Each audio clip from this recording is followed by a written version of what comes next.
Hello, guys. Welcome to our podcast, the Project Podcast. My name is Tuji.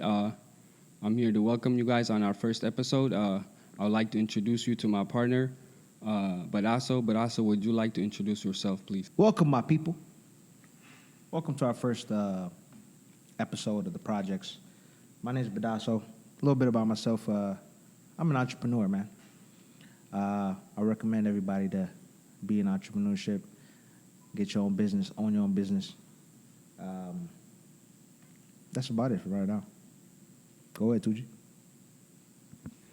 So, the main reason for this podcast is we're here to share a lot of successful stories in our community and also engaging a lot of our youth to the main society and how we can bring changes to our community that we live in right now. So today's episode, we like to enlighten our people about the criminal justice system and the injustices that's been happening in our community after recent murder that was committed by the Minneapolis officer to an African American male here in the Twin Cities. We'll just like to cover a little bit about what social injustice is. Well, me, honestly, it's saddening, man. It happens it happens so much. What's going on? This is not the first, and it probably won't be the last of this whole police brutality against black people. And for us, we have to do more than what we have kind of been doing this past 2 weeks of rioting and protesting. I think we should probably get involved in it more deeper than just doing what we're doing now, because this is a temporary thing of protesting and doing what we're doing right now. Get in the law, get in the board of directors in the police department, in the criminal justice system. It's not just about this. It's more than that, in my opinion. And that's the only way we can change it. Have more black people get into this whole. So I think before we move on into what needs to be done for our community and for our people, I think first and foremost, the project would like to send out its condolences to the George Floyd family. Yes. And hope he's in a better place. Justice will be served in the name of George Floyd. Personally, as we all know, we're from Minneapolis, so this just is not just a random topic. This hit home. They say a lot of things about you won't notice thing until it hits home. So right now, the event that's been started, the rebellion that's been started, the revolution that we started here in Minneapolis has reached on a global scale. So one thing that I would like to condemn is we cannot have police brutality and profiling of African Americans. I think got to stop. It's not only here in the U.S., but I think it's all over the world, I think at the end of the day, justice will be served. One thing I'm really proud of was the officers getting arrested. Even though it took a very long time. They got arrested immediately. It was the next day. I personally think if it wasn't for our district attorney, Mike Freeman, at first he stated saying that he does not have enough evidence. How do you feel about the district attorney at first saying he does not have enough evidence to support and charge before the charge happened? In my opinion, honestly, it's corruption. Period. Because 48 hours after the situation, he said that, and then the next day tried him a third-degree murder. Why? because here, us protesting, us sending a message, and they found evidence or more evidence to charge him with third-degree murder. By any means, it got moved to second degree. Honestly, it's to me, it's just corruption. I don't think he said that to protect the police officer when he first said there wasn't any evidence to charge him with any more than. I just want to say to the public, if you have not seen the video, I advise you guys to go see the video.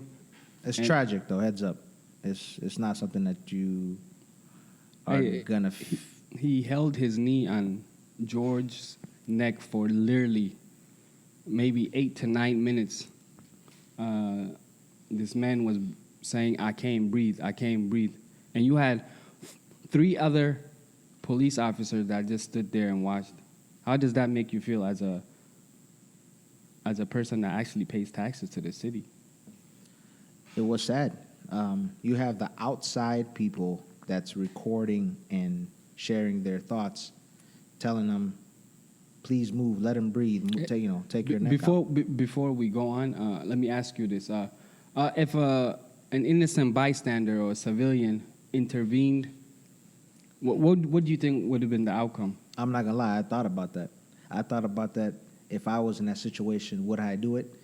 I don't know. I think off It's of scary. me being black, I think I would have been scared to even intervene because You would have probably got shot.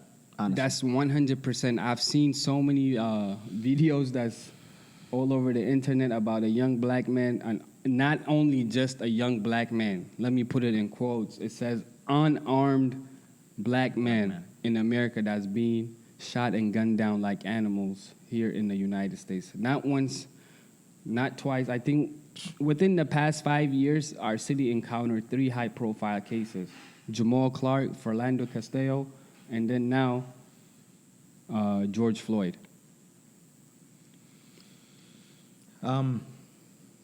Honestly, and also adding to that is,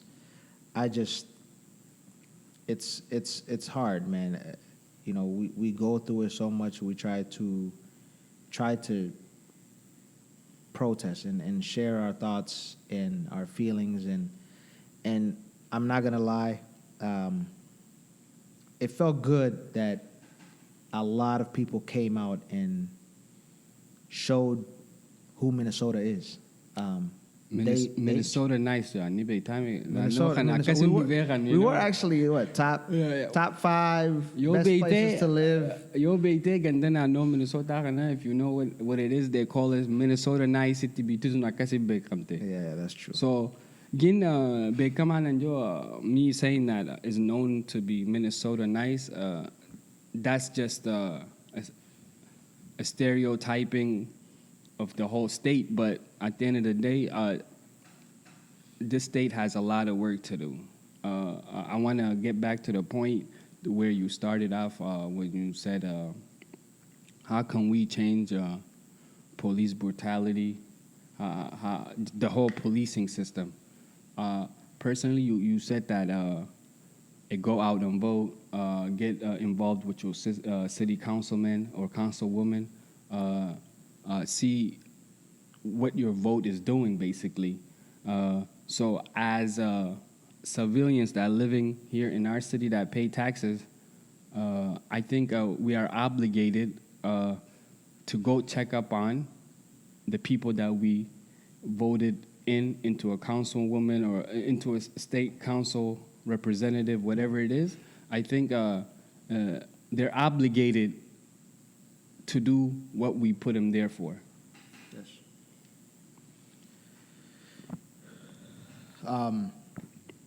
To add more to that, I feel like we got to get more involved, period.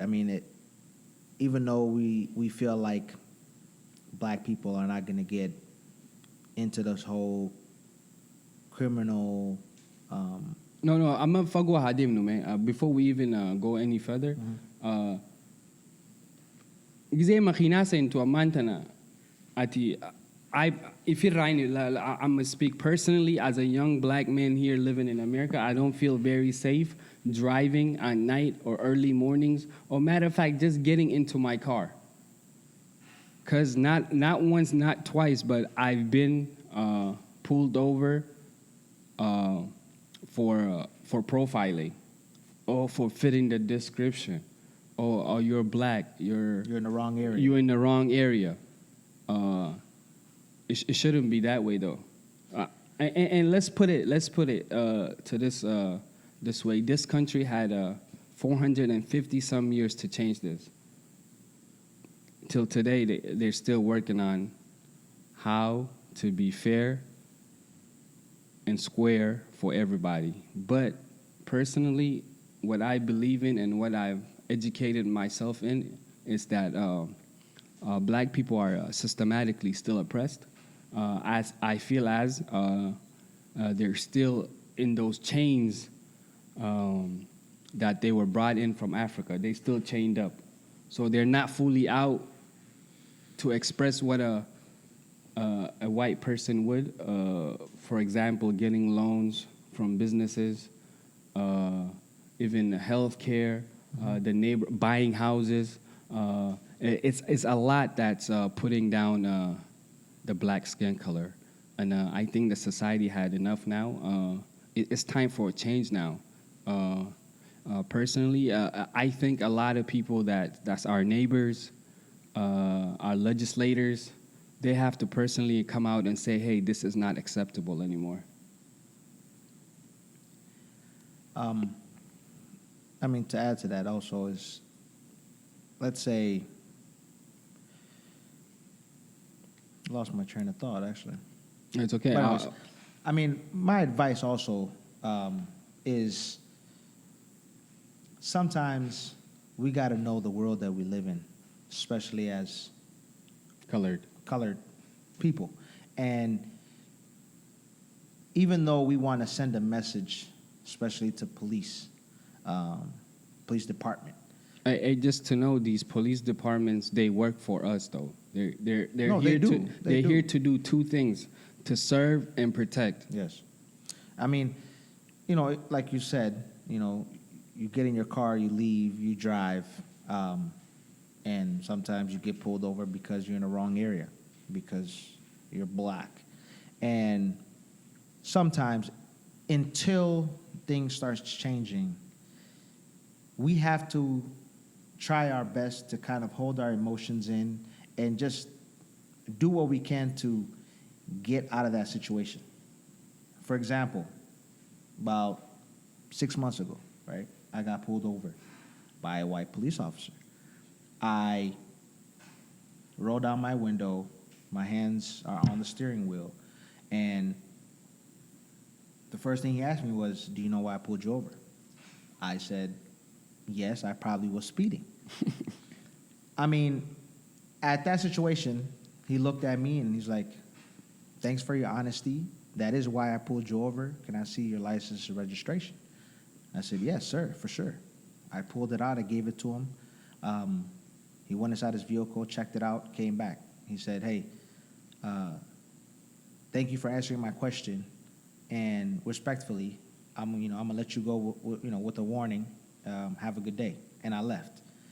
But let me ask you, before you go on further than that, I think that also being polite to an officer is determined how you was brought up at home. Whether you have a father figure that's been in the household, that's teaching his son how to act properly, how to obey the law. Yes. I think you were brought up on that way. There's a lot of people, or a lot of people in our community that has been living with a single mom. Yes. So that also takes an effect. It's something that's systematically been oppressing the people of color for many years. It's not something new. It's not just because of George Floyd. This has been happening. Hey, let's be honest, we're only moved, 125 or less than that from Jim Crow. We're not far from. They're still trying to have Confederate flags. They're still trying to have the statues. There's people out here in the South that's protesting for people being enslaved. Yeah. Or they want to enslave them because their great grandpa was a general that didn't want to free the slaves. Right. So they firmly believe in superior than the black race. Right. Well, I mean, it's all about, we gotta eventually realize our life matters. Period. We don't want to die. Black lives matter. Black lives do matter, 100%. But everybody got to think. So I didn't get it, but sometimes they just get sickened to hear Black Lives Matter. So he gets mad and says all lives matter. Screw him.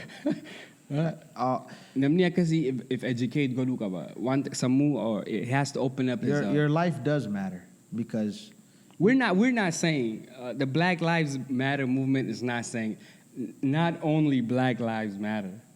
Of course, yes. We're You just get what I'm trying to saying? we're trying to just send a message that our lives matter because your life already matters. Period. Hey, imagine like being given a head start. That's how I see the society of America, how the white race was given a head start than a black race that went through slavery, that probably their parents didn't know how to read and write. Yep. They didn't go to school, Yep. whatever it is. So this been all this protest, the writing, this has been building up for years. It's not something that's just new. So at the end of the day, when people have enough of something, they just boil it. They just boil up. They're ready to go.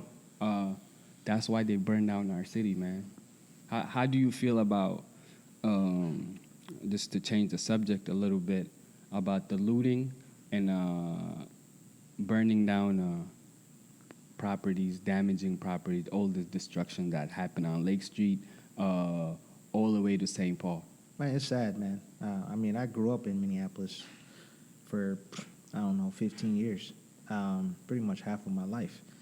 It's sad. At first you're like, this is how you're going to send a message, right? And then after you see it actually happening and you drive by it, you're like, wow. When you see the damages that's been done overnight, Yeah. that's when you realize. And guess what? Those businesses, it took them so long to get to where they're at. There's people that invested 25 years of their life in that area or in that business to be established on where they're at today. In one day, it gets demolished. Overnight, it gets demolished. The one thing that I was very disappointed in, I really don't care about the looting and stuff like that, but it's the little things after the looting that I realized that there's actually people that work there for a living. Our community, that was probably in South Minneapolis, around the 3rd Precinct area, that it was our only target, our only cut foods. Not to say those matter, and also the aftermath about the communities that weren't able to provide diapers, sunblock, a lot of good stuff, real essential stuff for their family, their kids. It was a total loss. But one thing I am proud of my city is that when all things happen, we have this thing, man. I don't know what it is. We all come together. Anything that happens in our city, if a major event, tragic event, we stand neighbors to neighbors. They stand right to each other. I think that's what I took out the most from all this. Everybody was supportive. Especially the coming out and cleaning, man. Oh man, the next day That was beautiful. That was beautiful, man. It touched my heart, man. It did. It was joyful to see. We're not just about all negative. It's also, what a lot of people realize. Hey, Okay, something, you gotta come visit Minneapolis. Minneapolis is not. It's a beautiful place. It's a family place, man. You want to raise a family here? It's here. It's here. We're just not saying this because this is our city, but I agree. we like to enlighten our people, our viewers, that hey, Minneapolis is not a trash town, man. This actually is a good town to live in. Before all this, a lot of people from the States don't even know where Minnesota is. Oh, not even that. I used to claim other states sometimes. I go on Chicago. I go on vacation. I say, yo, you got to bring in that southern accent. You know, we from Alabama. Like, even though Alabama is racist. I mean, we're in the market now as Minnesota. So right now, all over the world, I can say, yo, where am I from? Minneapolis. Minneapolis. And, Oh, you the place that trashed the whole Minneapolis down? Yes, Yeah. I was part of that. I didn't throw anything. I didn't trash anything down, but it's just. Why you lying? Why are you lying, man? Come on. The only thing I threw in the garbage was the SIM card that I bought to take pictures. that was the only thing that I threw away or trashed. But that actually affected me that day after the first protest, when the looting happened. I actually, they shut down all the stores, Target, Walmart within the Twin Cities premises. I had to drive to Lino Lakes to get a SIM card for my camera. That was a 45-minute drive from South Minneapolis. So, I don't know. It's very. It was hard to see, or the destruction that happened. It's unbelievable. So, one other thing that I would like to bring up was. I've noticed this trend that's been going on, not only since this tragic event happened, but I could be wrong, but it's just my something that I seen in our community, not being supportive of the African American community. First and foremost, I would like to add by saying, I'm not saying Oromo people are racist. You get what I'm saying? Sure, yeah, but I feel like there's a standard how when we are first arriving to this country, how Waribiya or back home, how they looked up to Nama Adi, you get what I'm saying? Faranji Adi, you know? That also had, I feel, as a role to play in them, Gurachi Hamadaga, Gurachi Badadaga, that also played a role. So I personally feel as if they were a little bit brainwashed, or because biyati namadi kharara de mayor nama mekaticha nama di bafa ticha garte nama du ticha ka. That's true. Galana today man garte. So one thing I want to add is as of right now, today's society, police tichita koyo na pull over gole tuji na oromo daga je di say na di ma. How about them? You're black. Akasilala Period. Namni kenyas ada fi bang kenyas. I don't even think police knows the flag. They don't even know what Oromo is. Imbekan. Yeah. Period. Amma kiyata koyo arke funyang kuda daga ako Nigeria daga. Akes je fa wante ka sinjuro gin namni kenya wan akana kanati if educate godu kaba. Taka namni biya na ma kaysa jirate taka for example biya te stay at least 10 years, you have to adapt to the culture and the society that you live in. And I'm not saying Shanite TV, Adate TV, Mare, Islamumma TV, Christianity TV, For sure. All I'm saying is you got to get adapted to society. One thing that I would like to pass on to you is how can Hawass or the community get involved into coming out to the protests and introduce themselves to the community. There's people that think we're Somalis still. 2020, Minneapolis, a community basis. I mean, for one, come out and support. I mean, how do all these black people know that is Somalis are Somali? Somalis are Somalis because they're out there protesting. I mean, not only protesting, they're in public offices. Yeah, 100%. You know, our people sometimes we try to run away, and we run away, don't want to get involved, and we want to get change happen. That's not going to happen until you involve yourself in the society, in the program, or else we're never going to be known, period. And that's where I feel like Oromos are saying, Muchanke George Floyd Tony Danda. 100%. Because if for example, Allah forbid that this happens, but one of ours was actually him. Then now what? Then you want the black people to come and support you. Yes. You know, so because he's black and we're Oromo, you don't want to go and support. That's not right. Because if you flip the script, now you want the whole black community to come in One united. and support that incident or that problem. And that's where we have to notice and take in saying we're all one. We're all judged by our color. Story in see film. Go ahead. Back in the days, gaga faduro going to school and stuff like that. Guracho kumbara nuching kuture bara. Mali fi I'm not gonna lie, bene. that's 100%. Mali fi bene. I don't know why nuching kuture jo. Shurufka je maybe ulbat ampa. Shukurta. So what I guess if I jo gafa sanje jo.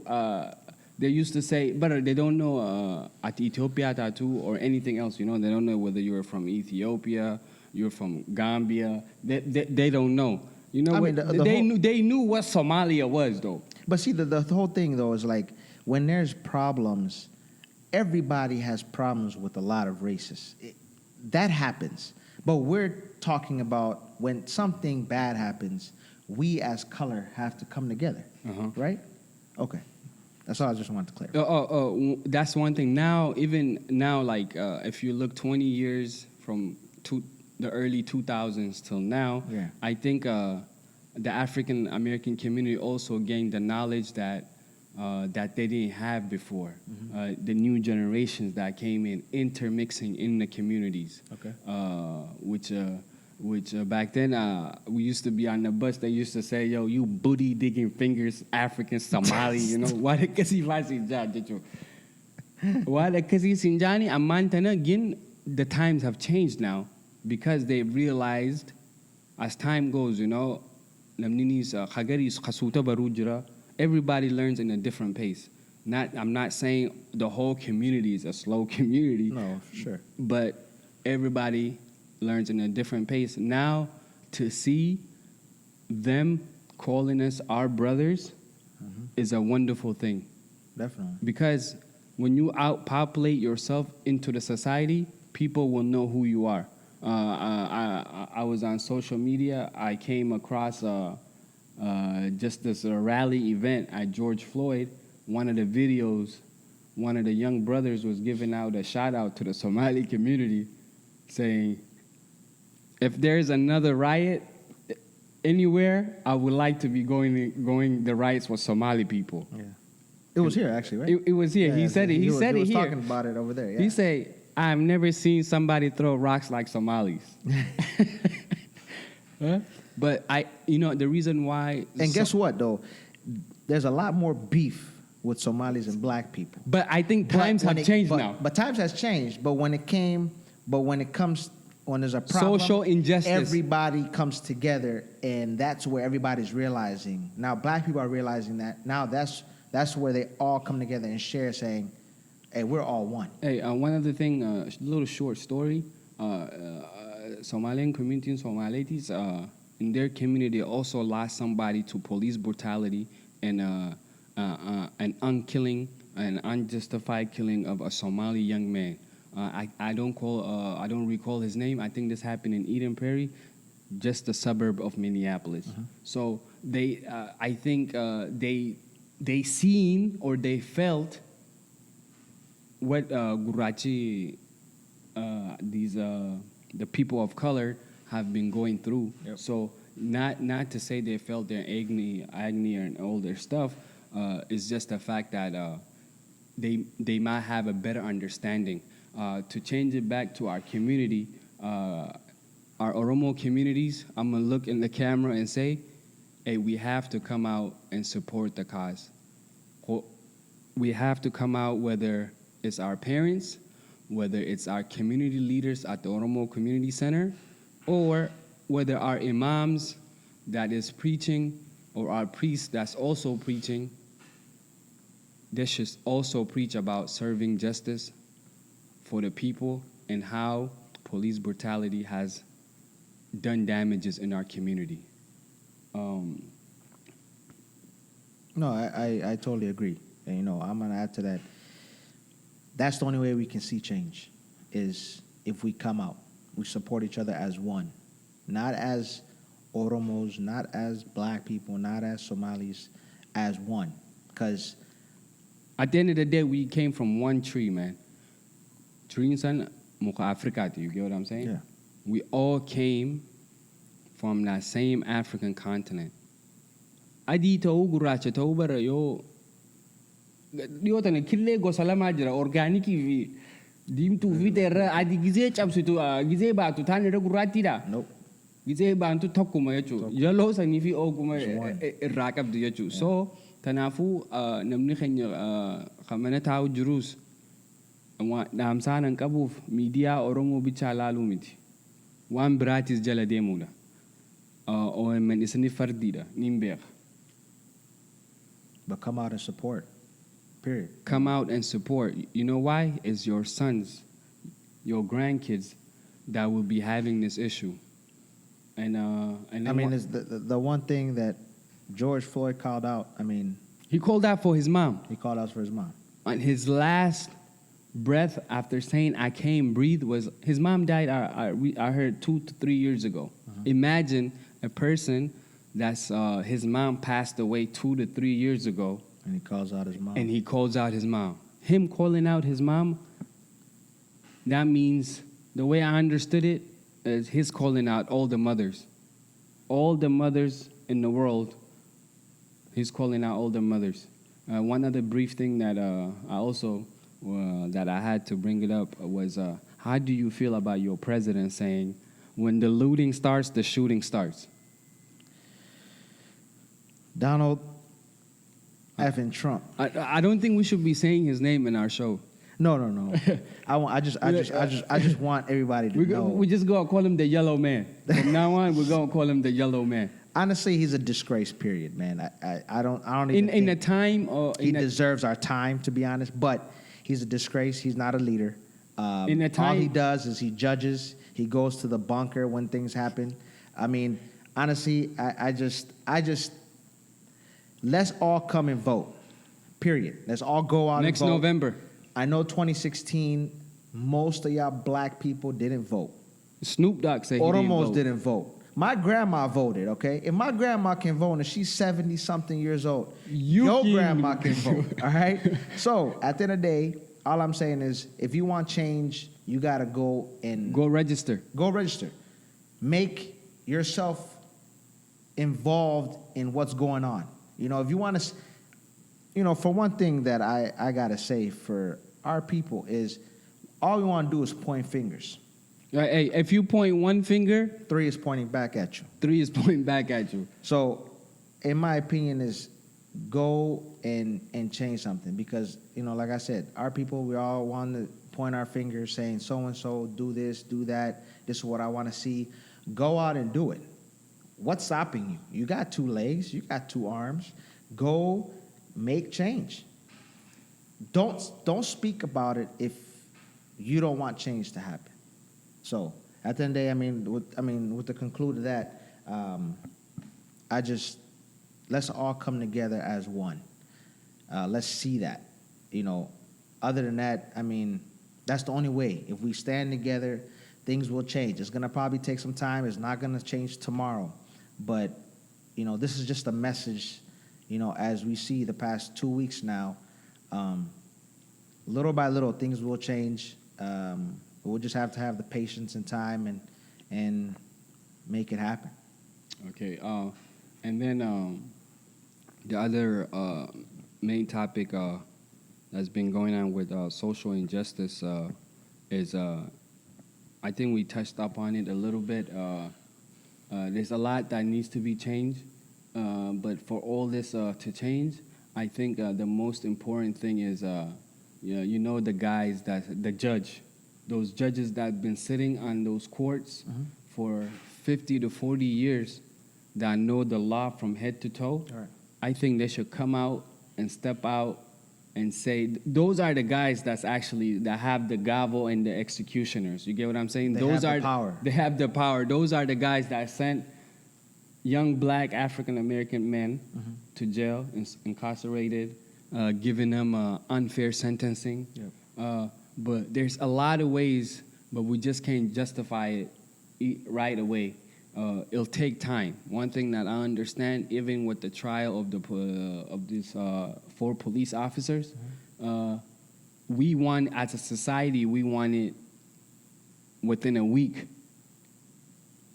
But this has trials, this has mediations, this has a lot of things to do with it. And it's not fair to the people of Minneapolis if the police department don't do any fair stance or against the killing of George Floyd. But I firmly believe in our district attorney. One thing I'll say is, hey, ho, ho, Mike Freeman got to go. Yeah, 100%. He got to go. He got to go. But I give credit to our governor that he made the big change of having Keith Ellison run the investigation or run the. And anybody that's questioning our whatever. governor, Yeah, I know what I'm talking about. Anybody that's questioning our governor through this tough times, I think he has done a wonderful job bringing communities together. I think he was the man through this through the past 2 weeks that we've seen in our city. You know, that guy actually started 2019. So much happened, but from 2019 to now, he held his ground. No, I give him even respect. through the pandemic that we went through, I With think the coronavirus. with the coronavirus. So I think he did firmly a nice job on how to educate people. Everything to me, I know for sure if I voted, he's my next. I can say already, Governor Tim Walz, you got my vote. 100%. So with that being said, Drew Brees or sir? honestly, man, one thing, I respect anybody's opinion. You can have the opinion of whatever you want, but you throw to black people. You throw the ball to black people. You make your money from your receivers that are probably, 80 to 90% black. Not receivers. even that. Remember, Michael Thomas has 100-some catches. Mhm. He's throwing those Mhm. passes and touchdowns that he's breaking Yep. to an African American. But the thing about Drew Brees that I don't understand is when he took his stance about not kneeling for the flag a couple years back, 4 years ago when Cap started all this, but to come out in the heat of the moment and say, he justified saying that, I will never kneel down. The word never stood out to me. That, and he stated that both of my grandparents served in World War I or World War II. The first thing I said to myself was, how many African American soldiers that fought in that war that was promised that they will get their freedom upon returning from the war? First of all, they didn't even get no citizenship. They didn't even get no freedom. Some of them didn't even get medal badges. Some of them got them after they died. Literally, they served World War II, World War I, whatever it is, and they didn't even get no medals given out to them until they died. That's like probably 30, 40 years later after they lived after the World War. So for him to say, both of my parents fought for this right of this freedom, to begin with, this was never about the flag. It's not about the flag at all. A soldier suggested that, hey, Cap, you should take a knee. That's the most, instead of sitting down, you should take a knee. If it was all about the flag, why are we taking pictures while the national anthem is going on? That's true. Let's be honest. Sometimes you got to have deep thoughts. One thing I say to the people that's viewing this, please educate yourself. Whatever you do, there's a lot out there. Go do your research before jumping into any conclusions. So just whatever you do, just keep your head up, especially as a young African American woman, African American man. Remember, like I said earlier, these people are steps ahead of us. We're just trying to catch them down in 2020 still. Change will come. It's going to come with time and patience. And, you know, with that being said, like he said, educate yourself. Let's try to get it more involved in the community. I myself, since this event, will put in the time and effort into my community and see what's going on. So the main thing right now that we should do, just to quickly wrap this up, is the main concern is let's get involved in our community and let the people's voice be heard. Don't just sit at home. Talk to your neighbors. Go meet up with your community organizers and get the feel of your community. Yes, I agree. That's the only way we can get noticed to see change is the more voices that is out there, the more we're going to see. Awareness, bringing out our awareness in our masjids, our local stores. Yeah. And first and foremost, let's support Black-owned businesses. That's one thing I would like to say. Support our own people.